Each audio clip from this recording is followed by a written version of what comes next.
Hoy hablaremos sobre un tema que ha estado recientemente en las noticias, la supuesta epidemia de VIH en México. ¿Pero es esto real? ¿Qué está pasando detrás de estas declaraciones? Así que vamos a poner en perspectiva los hechos con datos oficiales.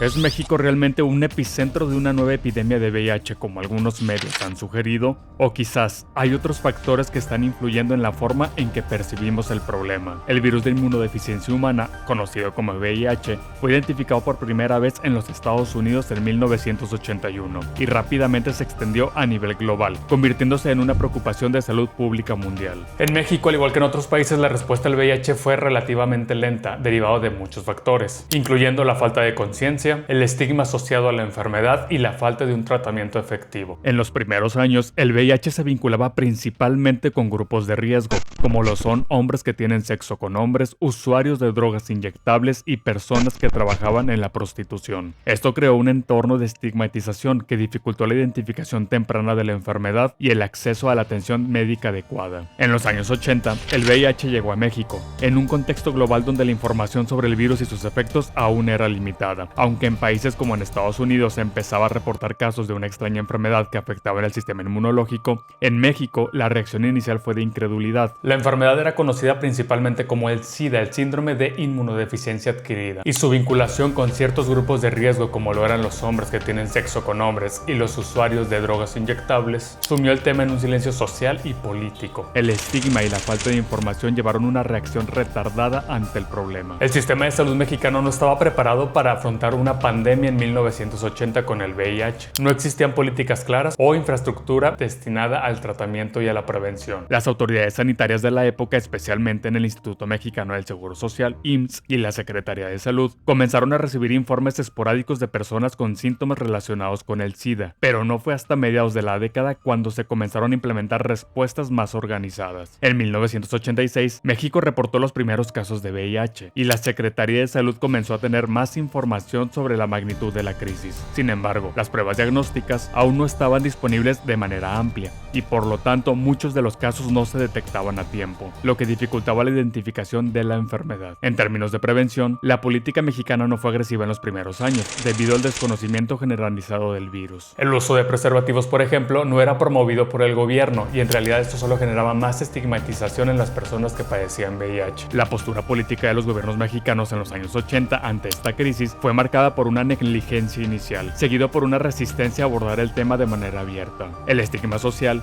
vinculado principalmente a las conductas sexuales no convencionales y al uso de drogas, hizo que los líderes políticos no estuvieran dispuestos a abordar el tema de forma directa, especialmente en un contexto conservador, donde hablar de temas de sexualidad eran aún un tabú. Como mencionamos, a nivel federal la respuesta fue muy lenta, y solo hacia finales de la década de los 80 el gobierno mexicano comenzó a implementar campañas de prevención y educación sobre el VIH. La respuesta en términos de políticas públicas fue limitada y fragmentada. El estigma y la discriminación fueron sin duda los factores más importantes que marcaron la respuesta inicial a la crisis de VIH en México. Esto llevó a una aislación de estos grupos dentro de la sociedad, exacerbando la marginalización social. Aunque los medios de comunicación también jugaron un papel muy importante en la estigmatización de la enfermedad. Muchas veces los informes sobre el VIH se centraban en los aspectos más sensacionalistas de la enfermedad, asociándola únicamente con conductas desviadas y creando un clima de miedo y desinformación. A medida que se avanzaba hacia finales de la década de 1980,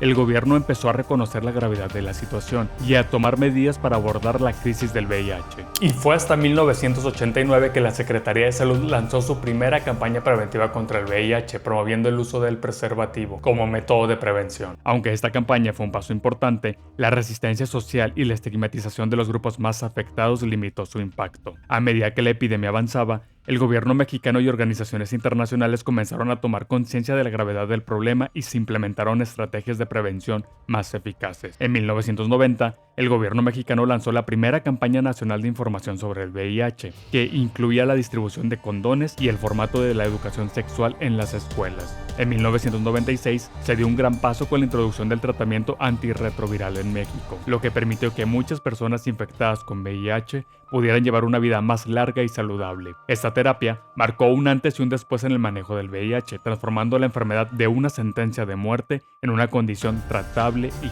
crónica. El VIH sigue siendo una de las preocupaciones en salud pública que siguen siendo muy relevantes en México. Pero la respuesta a la pregunta de si estamos enfrentando una epidemia requiere un análisis más detallado de las cifras, el contexto y los avances en el tratamiento y la prevención de la enfermedad. Primero tenemos que responder una pregunta: ¿qué significa realmente la palabra epidemia? Para abordar esta pregunta, primero es importante entender qué se considera una epidemia. Se refiere a un aumento inusitado de casos de una enfermedad en una población o región en un periodo determinado.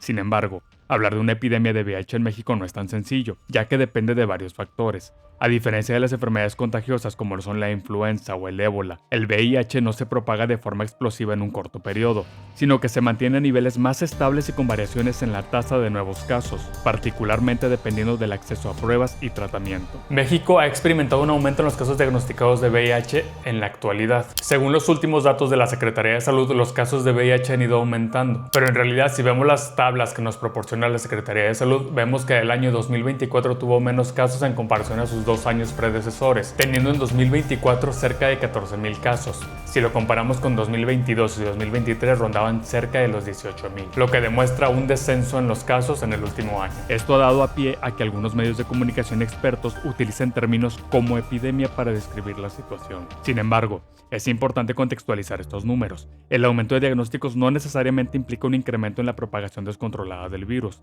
sino que también refleja mejor acceso a las pruebas y un mayor reconocimiento de la enfermedad dentro de la población. En otras palabras, hoy en día hay más personas diagnosticadas porque las pruebas de VIH son más accesibles y muchas personas se hacen la prueba más frecuentemente, especialmente en grupos de riesgo. Entonces esto nos lleva a la pregunta: ¿por qué se incrementaron los casos diagnosticados? Primer punto, el mayor acceso a las pruebas de VIH. Esta es una de las razones principales por la que el número de diagnósticos ha aumentado en México, y es que las pruebas de VIH son más accesibles y están disponibles en clínicas y hospitales incluso de manera gratuita. El autodiagnóstico y las pruebas rápidas también han facilitado la detección, ayudando a identificar más personas infectadas que antes no sabían que vivían con el virus. Se han aumentado las campañas de concientización en los últimos años, en las que se educa a la población sobre la importancia de realizarse pruebas de VIH. La promoción de la prevención, como el uso de preservativos y la implementación de tratamientos preventivos, como la profilaxis preexposición o PrEP, ha sido clave en la identificación temprana de los casos.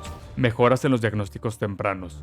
El tratamiento del VIH ha avanzado significativamente. Las personas que viven con el virus tienen ahora la posibilidad de recibir un diagnóstico temprano y con ello comenzar un tratamiento antirretroviral que les permite llevar una vida saludable y productiva. Aunque ha habido avances en la educación y el acceso a pruebas, el estigma hacia las personas con VIH sigue siendo un reto. En algunos sectores de la sociedad, el temor a la discriminación impide que muchas personas se sometan a las pruebas, lo que podría dar lugar a diagnósticos tardíos y complicaciones en el tratamiento. Así que la pregunta ¿es México realmente un epicentro de una epidemia de VIH? Y la respuesta es que, si bien sí estamos ante un aumento de casos de VIH en el país, no podría considerarse una epidemia. El VIH, si lo queremos llamar así, ha sido una epidemia silenciosa desde los años 80 y lo único que se está logrando con esta desinformación y con este tipo de noticias falsas que han estado saliendo recientemente es visibilizar la situación y la problemática y hacer que más gente sea consciente y hacer que gente que esté en riesgo decida realizarse las pruebas. Este aumento no necesariamente indica que la enfermedad se está propagando más rápido,